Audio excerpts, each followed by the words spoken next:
want you to look at Matthew chapter 13. Interesting, we're starting kind of a new study tonight on a new chapter. Ended up chapter 12 and finished that section and beginning now on chapter 13, and we're starting a new study tomorrow morning as well. So it just kind of worked out that way, but want to get into chapter 13. Tonight we're just going to look at kind of an overall view of chapter 13 and one of the concepts that is interwoven into the chapter itself. And it's a long chapter, 58 verses altogether, so that means there's a lot of material to cover. And it's an interesting chapter because it introduces something that's brand new in the Gospels and in the ministry of Jesus, which is kind of exciting to get into and to discover exactly what he's doing. And a shift evidently is taking place in the whole style of his ministry and what he's all about and what he wants to accomplish. And that's being introduced to us in this phenomenal chapter. So let's bow together in prayer. Lord, we love you tonight. We have just reveled in worship and offering ourselves to you. And Lord, I'm gripped by the shift that you're making in this chapter in your life and in your approach to ministry and why you did that and how that affects me. And I apologize deeply tonight for every time I fit into this category and you had to shift ministry on me and had to do something different because what you were doing wasn't working and you wouldn't give up. And I want nothing but openness in my life. And Lord, I want everything to be up for grabs. I want to hold on to nothing. And anything you want to put your finger in on, anything you want to change, anything you want to shift and alter in my life, oh God, don't let me be shut down. Don't let me be hard of hearing. Don't let me be obstinate. Please, God, don't allow it. Whatever it takes to eliminate that. Don't let pride get in the way. Don't let self-centeredness just grip me and squeeze the truth away from me, push the truth away from me, repel it from me. Please, Jesus, please, whatever it takes for me to hear you and intimately link with the flow of the Spirit and what truth is, I'm open to that tonight. Please work on me. In your name I pray. Amen. You will note in chapter 13, verse 1, that it says, on that same day. So that immediately connects you to chapter 12, which we have worked on for a long time. Chapter 12 is a chapter of controversy. Chapter 12 is all taking place on the Sabbath day. All of chapter 12 is taking place on the same day. So, hey, we're not getting away from that same day. This was an historical, life-changing day in the ministry and life of Jesus and in his disciples. And you know all the controversies that happened on the Sabbath day, the grain field thing, and then there was this withered hand being healed in the Sabbath day in the synagogue. There was that whole thing. There's the plotting in the conference room over the issue of killing him. They're plotting murder in the conference room. And then they bring up the whole subject that he's in league with Beelzebub and accusing him of being full of the devil. And each one of these has a teaching that goes with it. In other words, they accuse him of this. Jesus gives this phenomenal teaching, which should have convinced anybody, but obviously didn't. So we came up then to the final climax of this chapter, which was all about show us a sign. And of course, Jesus said it wouldn't matter, I will give you a sign, but hey, you won't like it because it isn't a sign you're going to buy into because we're not on the same page. You're not thinking like I think, so it's going to be a waste of time. But he gave them the sign of the cross. And of course, they weren't going to buy into that. Then we spent about 4 Saturday nights on this last section, which was, of course, the family thing. And Jesus is literally saying to them, hey, your problem is we're not in the same family. You are of your father, the devil. I am of my father, and we just don't look alike. We don't think alike. We don't come from the same background. We don't have the same DNA. So we're just, you've got a problem, and the problem is you're not thinking like I think, and we're not from the same family. Now, I thought that would probably end the whole thing. Then I come to chapter 13, verse 1, on the same day. So obviously this is a continuation. Now, probably this is early evening, and Jesus has finally gotten out of the house, according to verse 1. He went out of the house. That was the house he was in when his parents, or when his mother and brothers came and wanted to speak to him. And so he's gone out of the house, dismissed the crowds, and snuck out, or however it went, and he's gone down by the beach, and he's just going to relax and close the evening out. But, of course, the crowd spotted where he was going, and they wouldn't leave him alone. So the emphasis of verse 2 is the fact that they begin to crowd him. In fact, we're going to push him into the sea itself. And it got to the point that Jesus, got in the boat, and went out a ways and began to teach them from the Sea of Galilee in that boat. And he began to do an unusual thing. He began to talk to them in parables. And as you get into the chapter, all of chapter 13, of course, can be titled the parables of the kingdom, because this is where Jesus introduces parable after parable. You'll discover there are 7 of them, and they all focus on the kingdom of heaven is like unto. So he's giving these kingdom parables, and of course he's speaking in light of the whole day of controversy that he's had. So you've got to see it in that context. You will note that the first parable is the parable of the sower, which you probably know, and it goes from verse 3 down through and includes verse 9. So he gives this parable of the sower. Then you have this interruption which takes place, and he does a thing with his disciples. And then you come back to verse 24, and he gives another parable.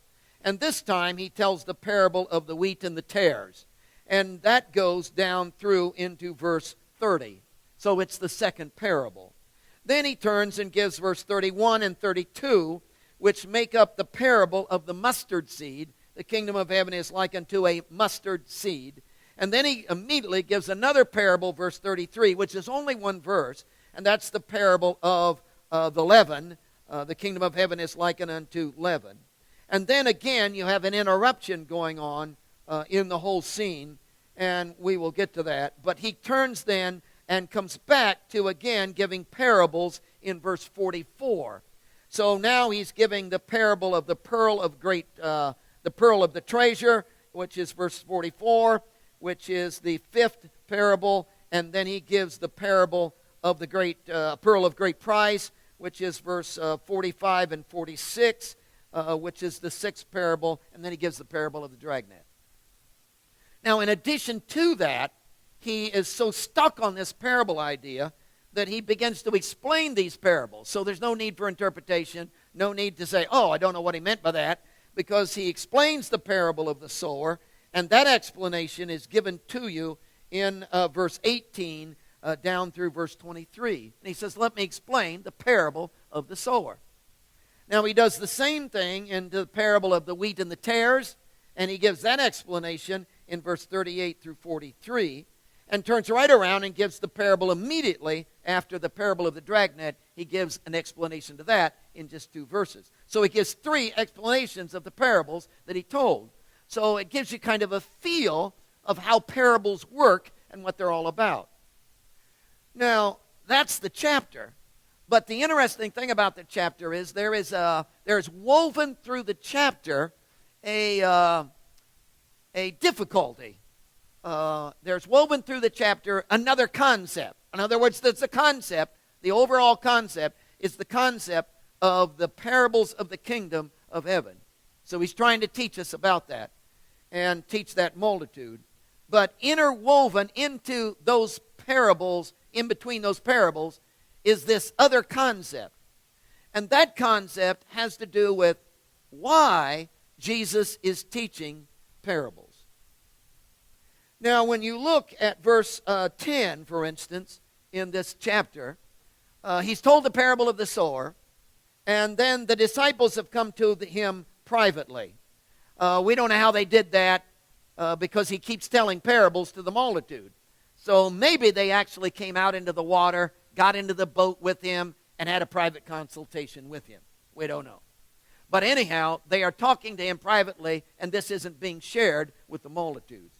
So they've come to Jesus, and their big question that the disciples are asking is in verse 10. Why do you speak to them in parables.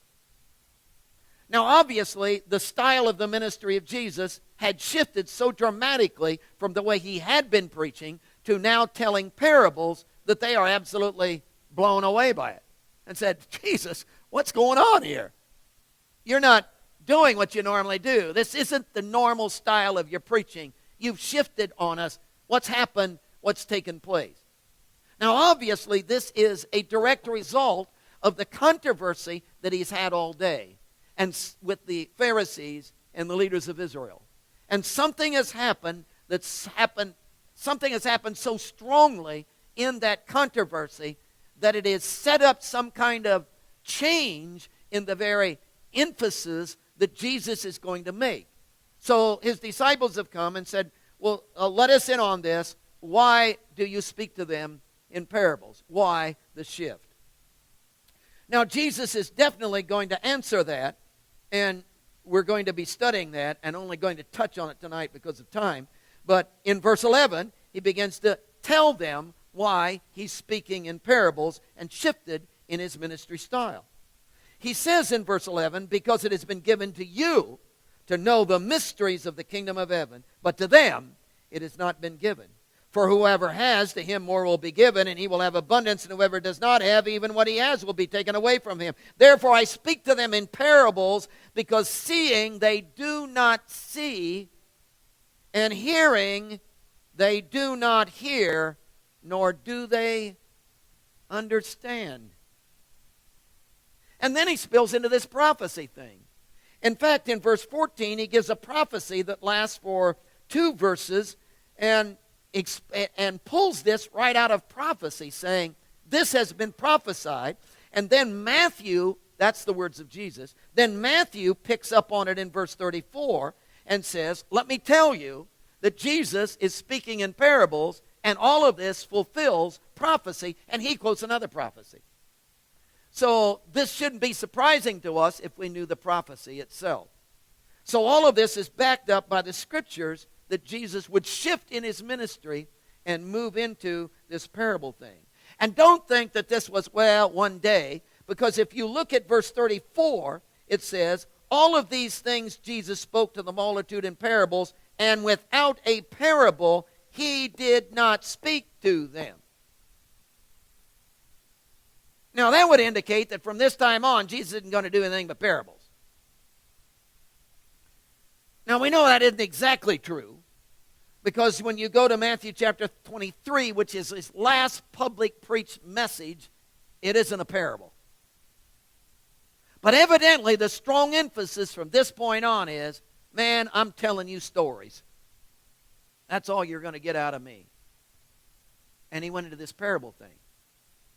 Now if you say, well, did he tell parables before this? I would say to you, no. And you're going to say, well, at the end of the Sermon on the Mount, he told the parable about the wise man and the foolish man building their house upon the sand. But when you look at that, it is not technically in parable form. Jesus used phenomenal illustrations. But there's a difference between illustration and parables.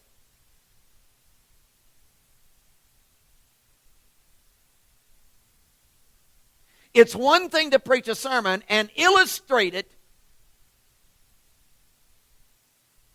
It's another thing to tell a parable. And Jesus has moved into speaking in parables. And again, the big issue is, why is he doing that? And he says, the reason I'm doing that is because it is for the purpose of concealment. See, it's been given to you to know. It's not been given to them. See, seeing, they don't see. Hearing, they don't hear. So I'm telling parables to conceal truth. But not only am I telling parables to conceal truth, I'm telling parables to reveal truth. So the same parable conceals and reveals, depending not upon him and the one who's telling the parable, but upon you and the one who is receiving it.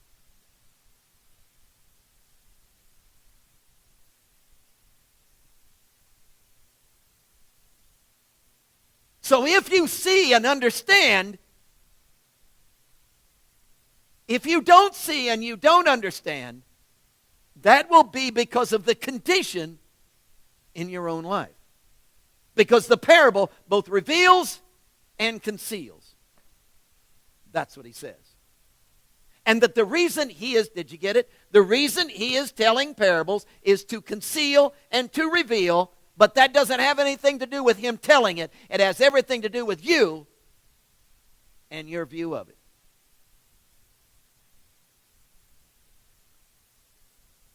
Let me give you this concept. One aspect of this concealing, revealing concept is this. There is a demonic repression. There is something going on in the human life. This scares me to death. There's something going on in the human life, deep in the inner spirit of man, that represses truth. That blockades, that hinders, that camouflages, that blinds me so I cannot, or at least won't, understand, see, come to grips with, and I don't get it. That scares me. Now, it's a little strange to me because truth is truth. And why doesn't everybody have to say, oh, that's truth, I buy it? Because it's truth. For instance, I have on black shoes. It's truth. And anybody who looks at my shoes says, black shoes. Nobody can look at my shoes and say, red. You can figure that out.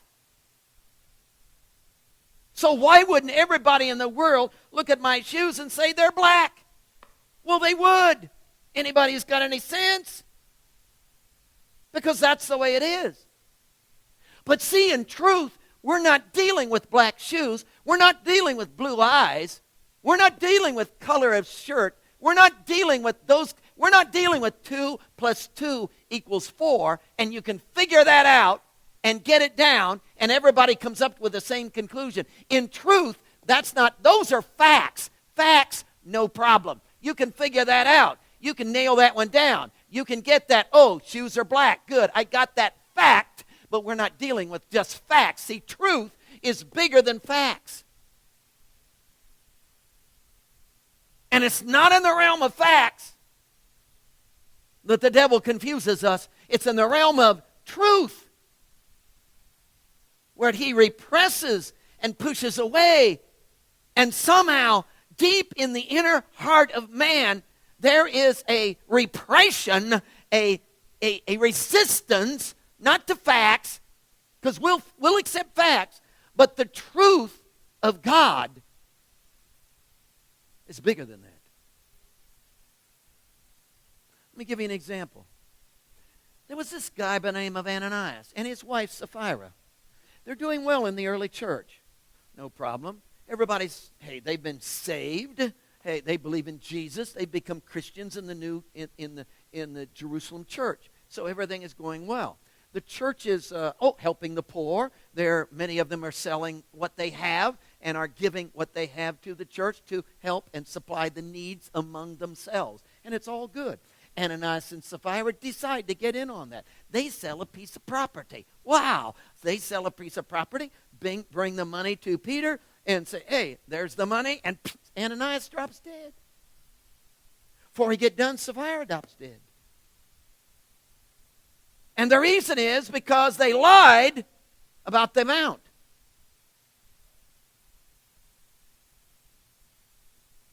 Peter turned to Ananias and said, listen, when you owned the property, it was yours. You didn't have to sell it. It was yours. And when you sold it, the money you got for it was yours. You didn't have to give it. It was yours. You could have given half of it, was your choice. Why did you have to come and say, we gave all, when you didn't?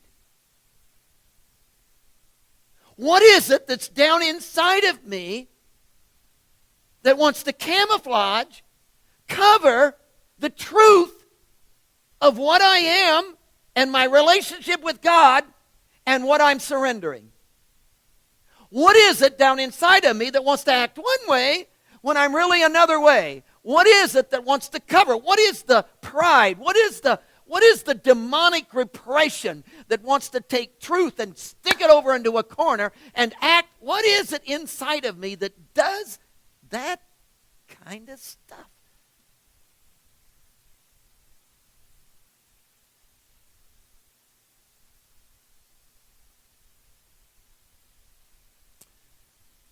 This whole chapter 12, that leads into chapter 13, which brings up this whole subject, is full of this. For instance, you come to chapter 12, verse 1, and we've gone over this so much, but there's the grain field scene.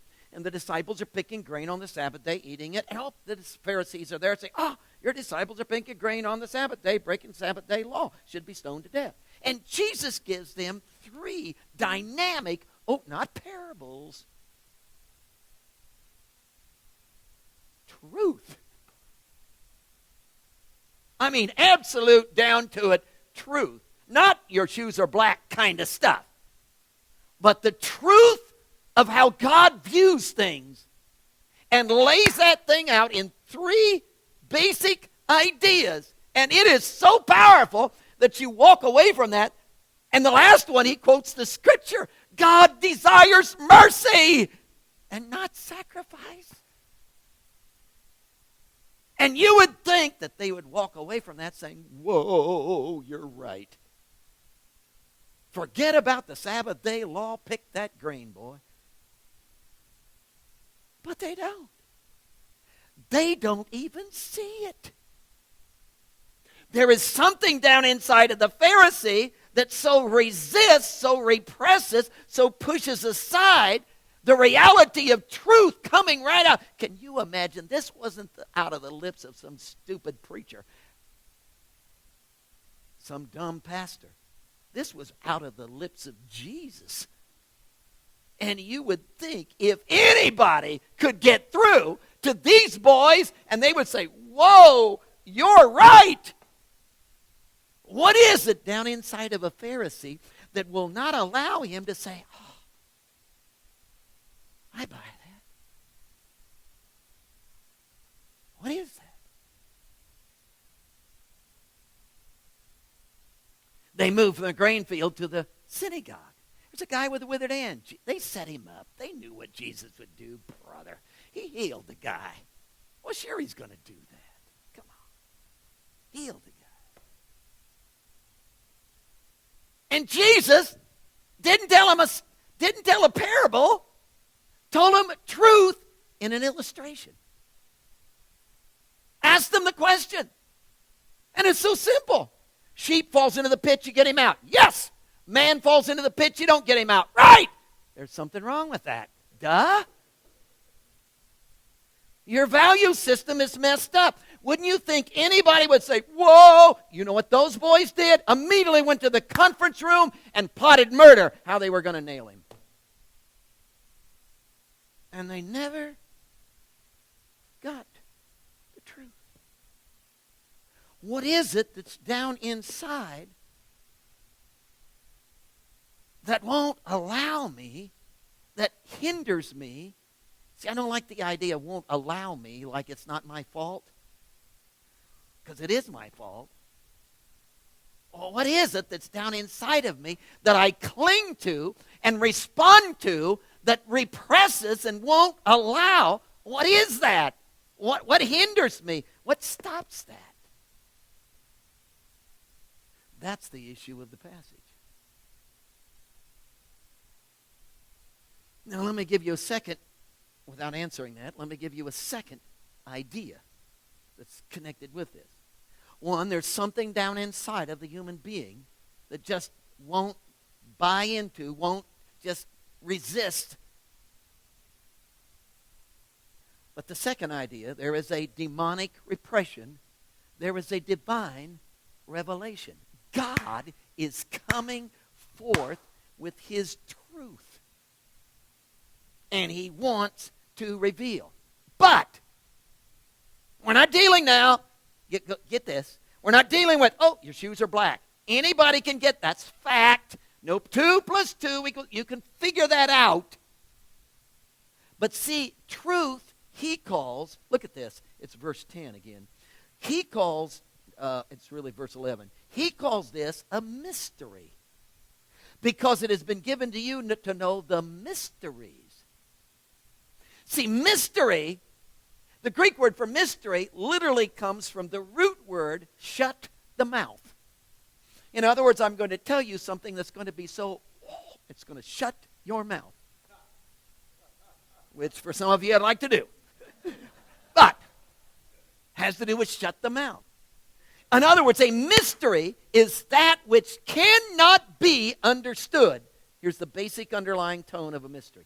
It's something that cannot possibly be understood unless somebody explains it to you. In other words, a mystery, you can't figure it out. See, 2 + 2, I can figure that out and master the material. Hey, your shoes are black. Fact, I can get that one down. But the truth of God, I have to be open. I have to be, would you explain this to me? I have to set aside preconceived ideas. See, I got to set aside my comfort. I got to set aside my pride. I got to set aside being right. And I got to be, hey, Jesus, explain this to me. Which is going to bring overwhelming change in my life. See, your shoes are black. That doesn't change me. I don't give a rip. 2 + 2 = 4. But truth, mystery, him, Jesus, coming to my life and revealing to me what's going on in the depth of my heart and changing my mind and showing me and correcting and, alter. I might have to be different.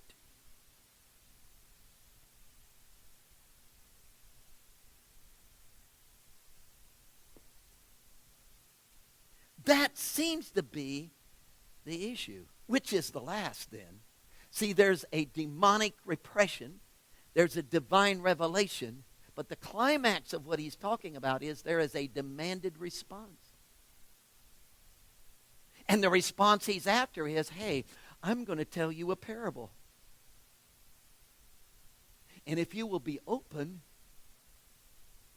if you will really want to know, if this is not for you, master the material. If this is not an academic thing, if this is not, I got it down. If this is not, I'm not changing. If this is, hey, I'm not into facts, your shoes are black. I'm into Jesus. Would you explain the mysteries of what's going on beyond what I know? And I will be open to that. And whatever it does to me, let it do it to me. Whatever it changes in my life, I'm open to that. Hey, if it alters the way I think, that's fine. If I've always had this idea and now I got to dump that idea, fine. Lord, if whatever it does in my life, it'll be fine. Everything is up for grabs. If it embarrasses me, I don't care. Because I want to know truth.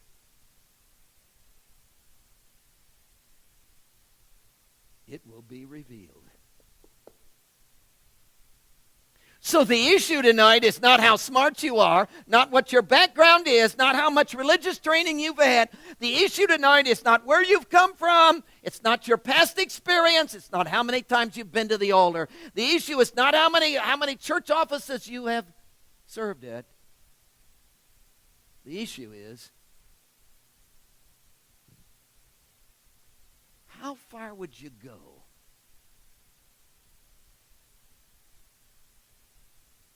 to know truth? Would you risk discomfort? Would you give up pleasure? Would you bring division into your home?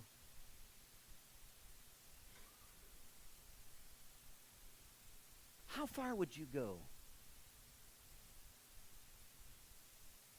to say, Jesus, you want to talk to me?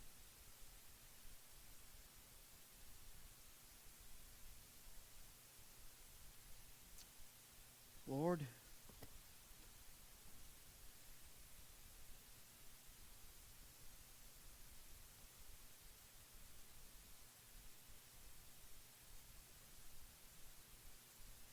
I'm drawing a line tonight.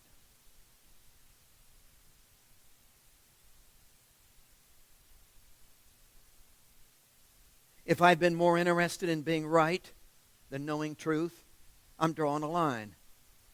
I don't care whether I'm right or not. I want truth.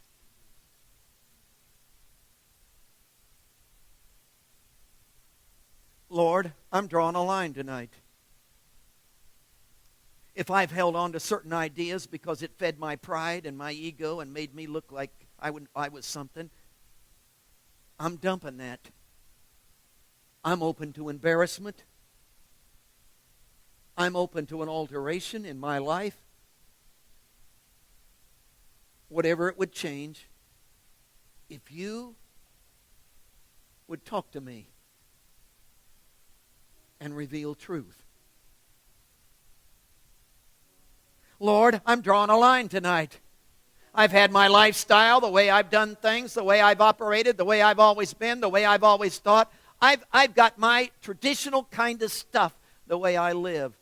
I'm drawing a line tonight. I'm dumping that whole thing, God. And if you want to alter my entire lifestyle, if where I've lived, I'll no longer live. If what I've done, I'll no longer do. If where I've gone, I no longer go. If what I have been involved in, I'm no longer involved in. If what I have liked, I no longer like. Will no longer like. It's all okay, God, because I really want truth.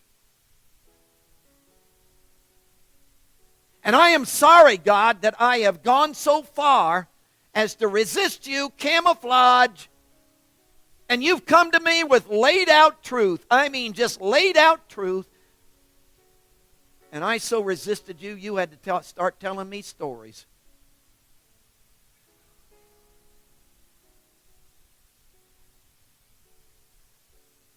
Forgive me.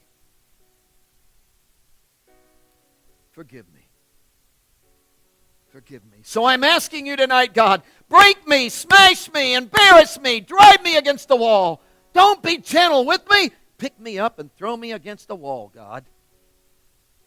And bring my life to an abrupt change with truth. Who you are. A mystery that only you can reveal. And only if I'm open to you.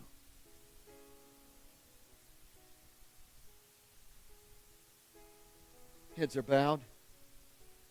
Who would join me in such a commitment?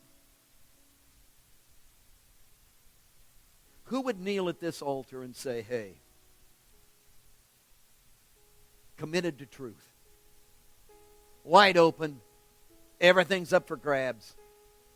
The way I've always approached the stuff, the way I've lived, the attitudes I've had, hey, it's all up for grabs. Anything God wants to put his finger on, change, alter, whatever. If it turns my whole life upside down, let it be.